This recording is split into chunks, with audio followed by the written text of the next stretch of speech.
Good morning students.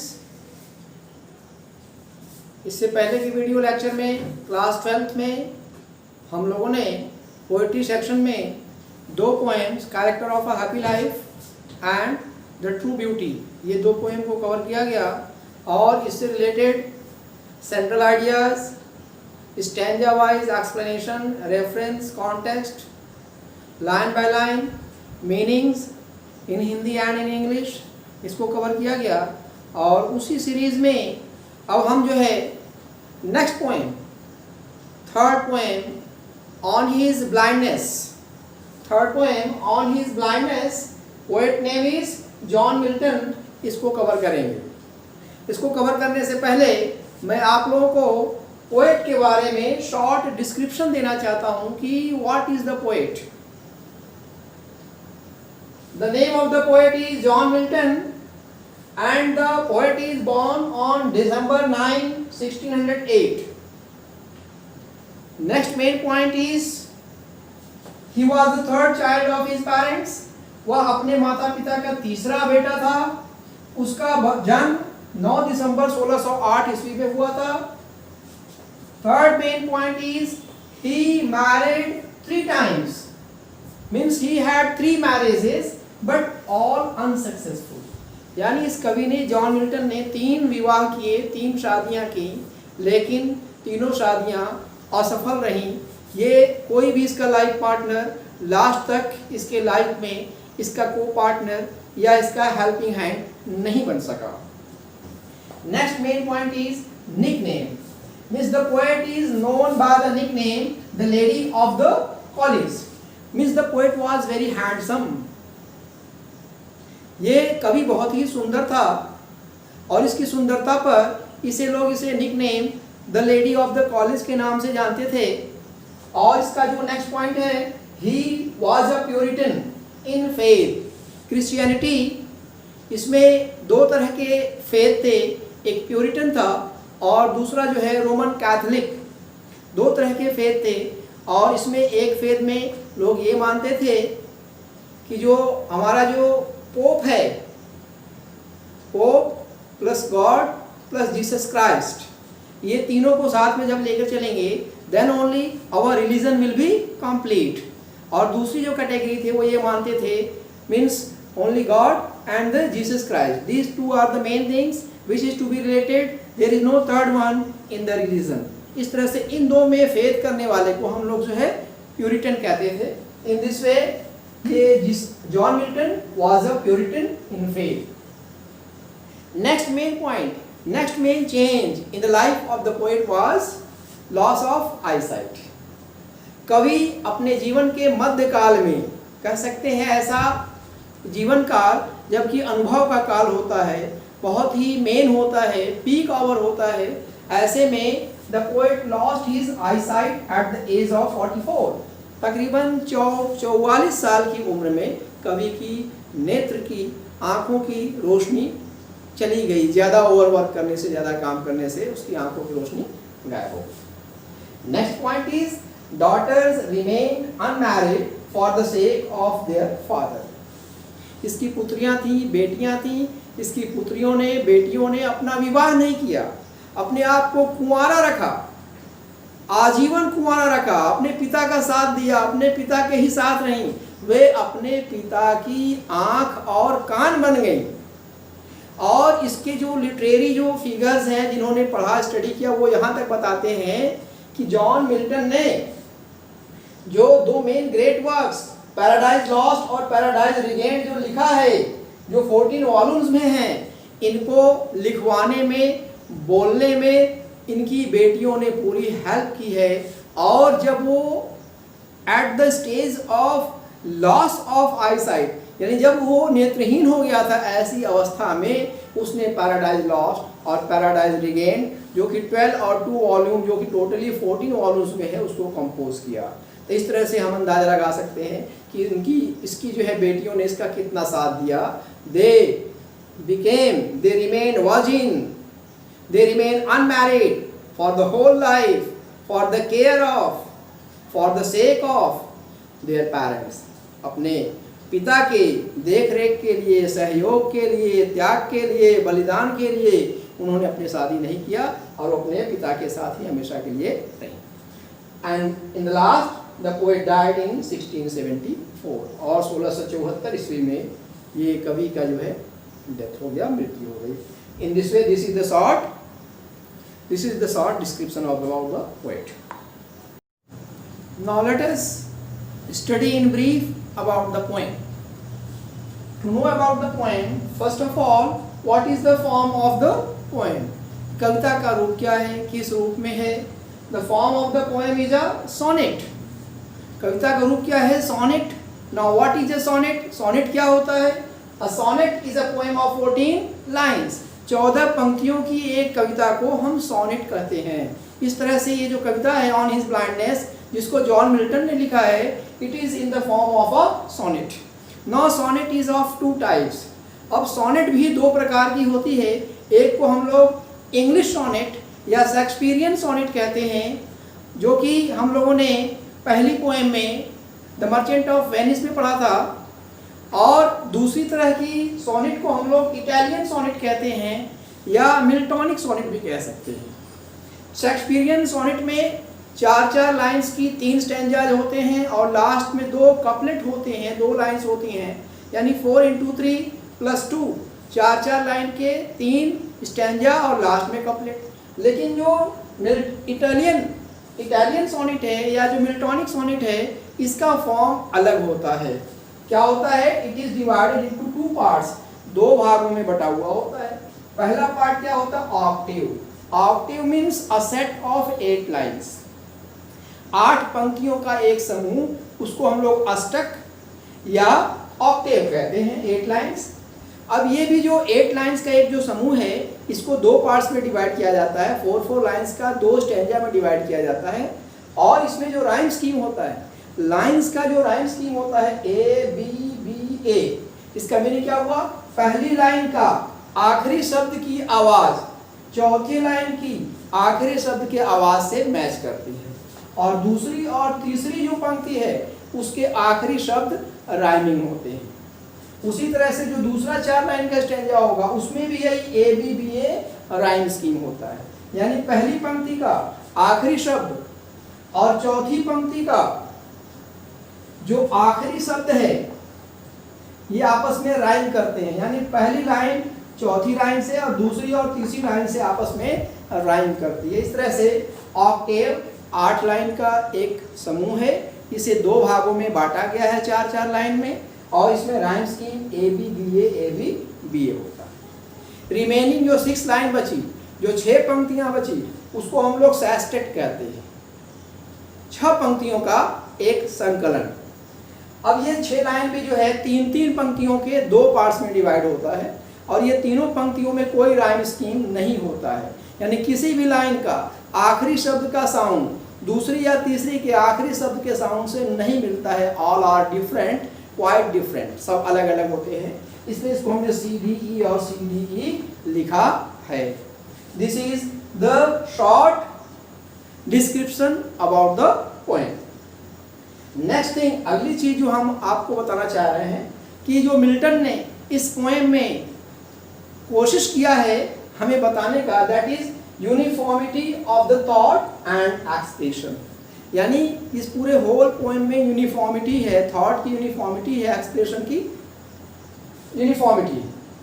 जो पहला part है ऑक्टेव, 8 पंक्तियों का जो पहला पार्ट है, उसमें पोएट ने अपनी प्रॉब्लम को अराइज किया है, समस्या को उठाया है, समस्या को उजागर किया है, समस्या को बताया है पहली 8 लाइन्स में। लेकिन फिर उसी नीचे की जो 6 पंक्तियां हैं, सेस्टेट हैं, उसमें उसने समस्या का हल बताया है, सॉल्यूशन बताया है कि समस्या का हल क्या है। In this way these are the concluding lines, concluding 6 lines में सॉल्यूशन अबाउट द प्रॉब्लम, और बिगिनिंग जो 8 लाइन्स हैं इसमें प्रॉब्लम को बिगिन किया गया है। Now let us study the poem stanza wise, line by line. Let us explain the poetic lines, their meanings, their reference, their context and their explanation. As you know, in reference of the poem, we write the name of the poem and the name of the poet. ये सभी जितनी भी कविताएं हैं, जो भी कविताएं पढ़ाई जाएंगी उसमें सेम होगा. तो रेफरेंस में आप लिखेंगे these lines have been taken from the poem on his blindness, composed by या written by the poet on it, John Milton. Context में हम लिखेंगे कि in this poem the poet has tried to justify the ways of God towards man. यानी इस कविता में कवि ने कोशिश किया है कि ईश्वर किस तरह से मानव के अनुकूल, मनुष्य के अनुकूल अपने संविधान, अपने नियम, कायदे, कानून को लगाता है. हमेशा वो मानव के फायदे के लिए होता है. Explanation paragraph wise, stanza wise हम लोग करेंगे. Late us start the poem stanza number 1.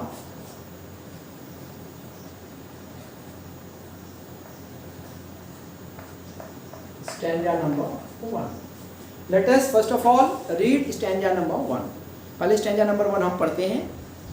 When I consider how my light is spent, half my days in this dark world and white, and that one talent which is death to hide, lost with me useless, though my soul more bent, to serve therewith my Maker and present my true account, least he returning child.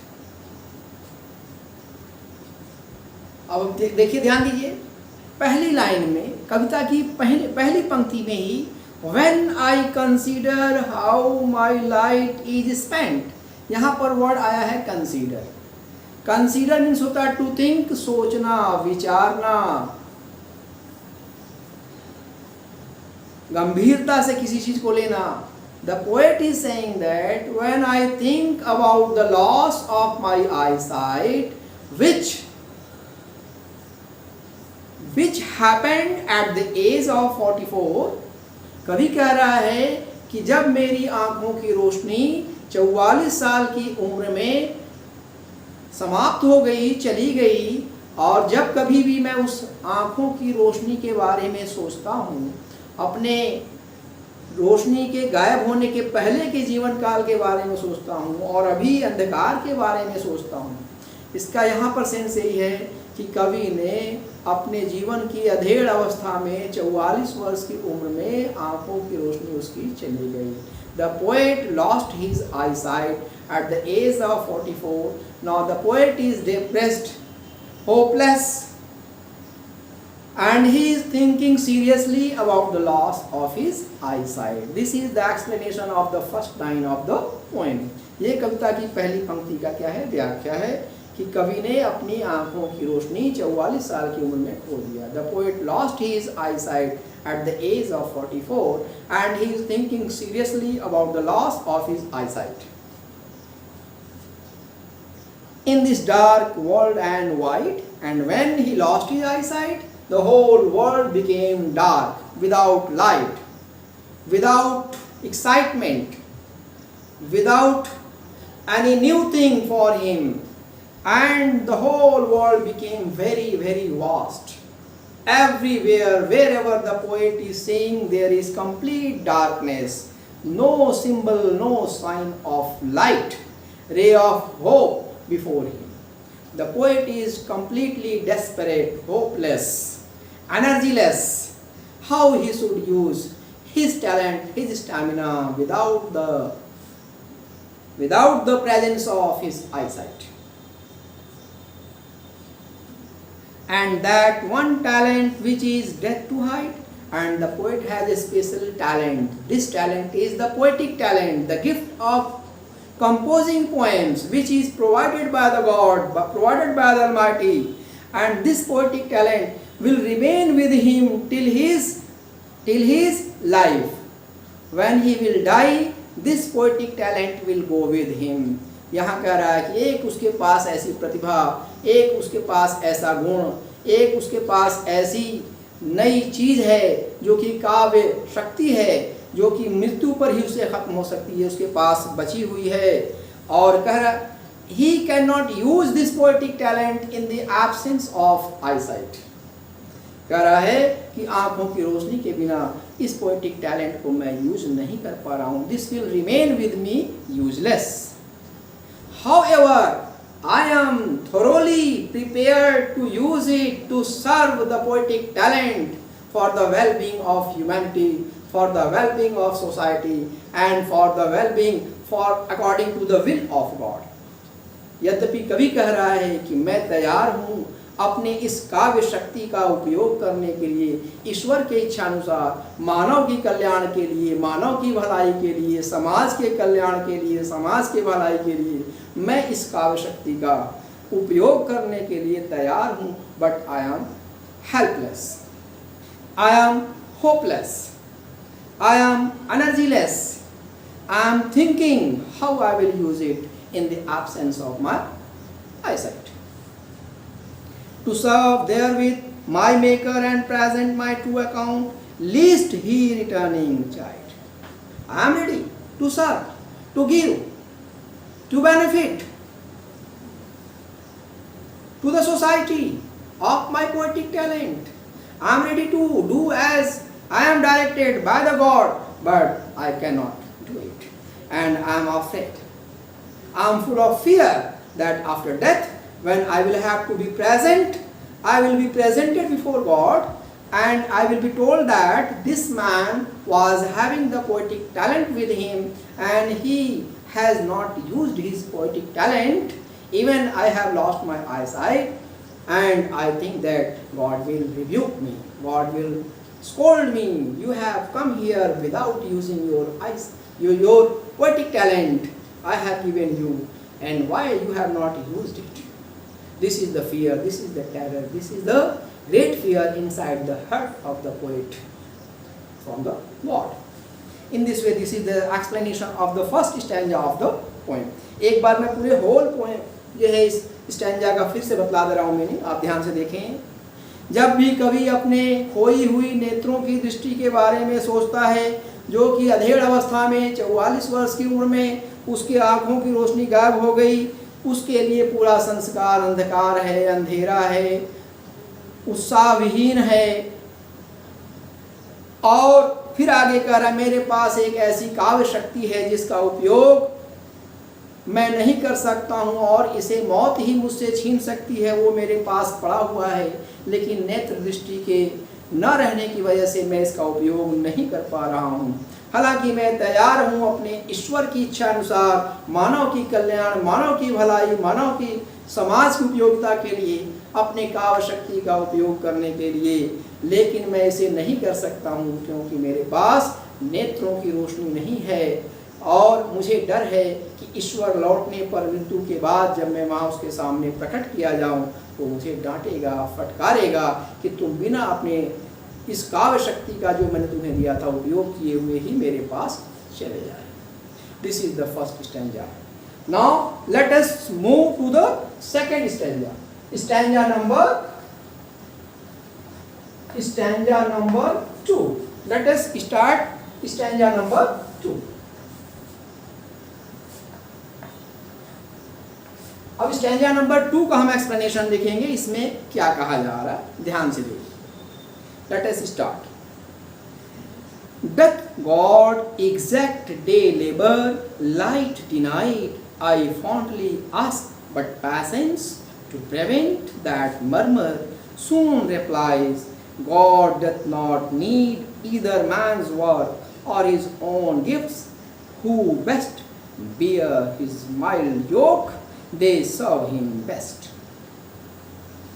तो पहले stanza में poet ने problem को create किया था, what is the problem with him, what is the situation with him. अब दूसरे में बतला रहा है उसके बारे में, उस प्रॉब्लम के बारे में और थोड़ा एक्सप्लेन कर रहा है, बढ़ा रहा है, अपने दिल से सवाल कर रहा, अपने आप से सवाल कर रहा है। Will God ask about the activity, ask about the assignment, ask about the well being for the society, even if he has taken my I site. In the absence of eyesight, will the God would the God ask me how I have used my poetic talent? क्या ईश्वर मुझसे मेरे नेत्रों की रोशनी चले जाने के बाद भी, नेत्रों की रोशनी ले लेने के बाद भी क्या ईश्वर मुझसे सवाल करेगा कि मैंने अपने काव्य शक्ति का मानव के लिए, समाज के कल्याण के लिए, भलाई के लिए, उपयोगिता के लिए किस तरह से प्रयोग किया?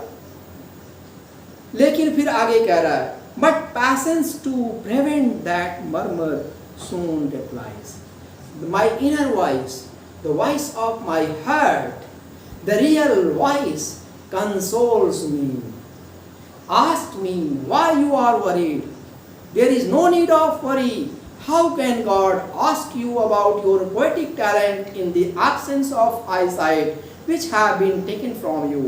किस तरह से ईश्वर तुमसे तुम्हारे काव्य शक्ति के उपयोगिता के बारे में पूछ सकता है जबकि उसने खुद ही तुमसे तुम्हारी नेत्रों की रोशनी को ले लिया है।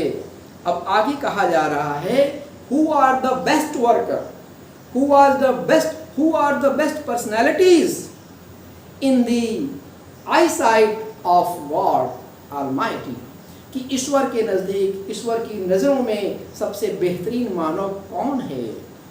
Means the best personality in the eyesight of God is he who is ready to serve God, whatever is given to him, whatever responsibility is given to him, even if there is no time of serving.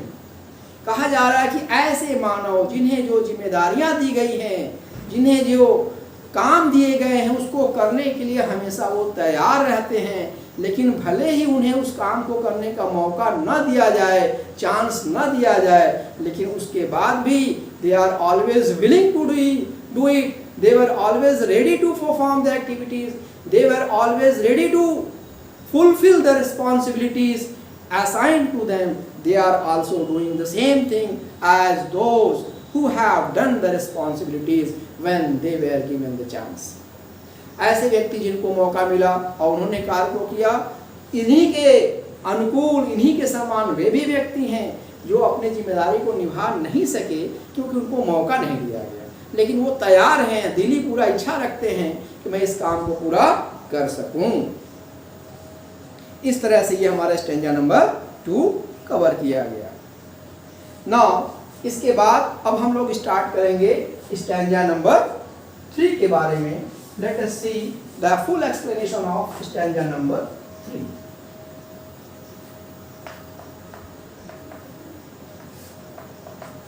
देखिए ध्यान से। His state is kingly, thousands at his bidding speed, and post over land and ocean without rest. They also serve who only stand and wait. क्या कहा जा रहा है? God does not require the help of man, but man requires the help of God. ईश्वर को मनुष्य की मदद की आवश्यकता नहीं है, बल्कि मनुष्य को ईश्वर की मदद की आवश्यकता है। Man is dependent for his all needs and activities to God, but God is not dependent for any of his activities, for any of his will towards man. ईश्वर को किसी की कार्य की जरूरत नहीं है, किसी की हेल्प की आवश्यकता नहीं है, बल्कि मैन को ईश्वर की आवश्यकता है, उसके विल की आवश्यकता है, उसकी ग्रेस की आवश्यकता है। ये इसका मीनिंग है कि his state is kingly, almighty, he is the king of Kings, almighty is the king of Kings. All the Kings wherever we see are under the control of God. All the kings are controlled by the Almighty, and everywhere, where on land or on ocean, चाहे हम जमीन पर देखें, चाहे पानी पे देखें, चाहे हवा में देखें, wherever we see, everywhere, every living being is ready to serve as God desires. God can fulfill his desire without the help of man, without any activities of man. When he wishes something, it is wished. it is performed, it is done. There is no any necessity, there is no any help of any individual or man for performing the activities desired by Almighty. Almighty के द्वारा किसी कार्य को करने का होने का जैसे ही वो सोचता है वो चीज़ हो जाती है, अब उसे इंसान की मदद की आवश्यकता नहीं पड़ती है। तो यहाँ पर यही कहा जा रहा है कि ऐसे व्यक्ति जो those who have patience, those who have self control, those who are ready to wait, those who are waiting to perform their duties sincerely and honestly, they are also the true child of God. They are also full of mercy from God. They will also be the good ones of the God. They will also be under the grace, under the mercy of God. They need not worry about their responsibilities. In this way, in this last stanza, the poet has been consoled. The poet has restored his worries, and he is totally happy that God is with him. इस तरह से वो कहता है कि God उसके साथ है. In this way we have covered this poem. इस तरह से हमने इस पोएम को कवर किया है. अब इस पोएम के लास्ट में मैं सेंट्रल आइडिया भी अटैच कर दूंगा इस पूरे को, होल पोएम को. आपको मैं एडवाइस देता हूँ कि पूरे होल पोएम को एक तरफ से पूरा वीडियो लेक्चर देखें. आप पूरा नहीं देखते हैं, आज आपने नहीं देखा कल पछताएंगे. पूरे होल वीडियो लेक्चर को आप देखें, एक सेकंड का भी न छोड़ें, लाइन बाय लाइन एक्सप्लेनेशन सुने और उसके बाद नोट्स बनाएं, उसको पूरा करें. और एक आपसे यही रिक्वेस्ट है कि जो आप लाइक बटन प्रेस करते हैं, that is the real respect of the teacher. आप लाइक बटन प्रेस करना भूल जाते हैं, वो आपका रेस्पेक्ट है टीचर के लिए. तो लाइक बटन प्रेस करना न भूलें. और उसके बाद जो है जब इसको आप पूरा कर लेते हैं, वीडियो को सेंट्रल आइडिया लिख लेते हैं, इसके बाद कमेंट बॉक्स में आप ये ज़रूर लिखें कि मैंने इस पूरे होल वीडियो को देखा. अपनी नेम और क्लास के साथ आप इसको लिखेंगे.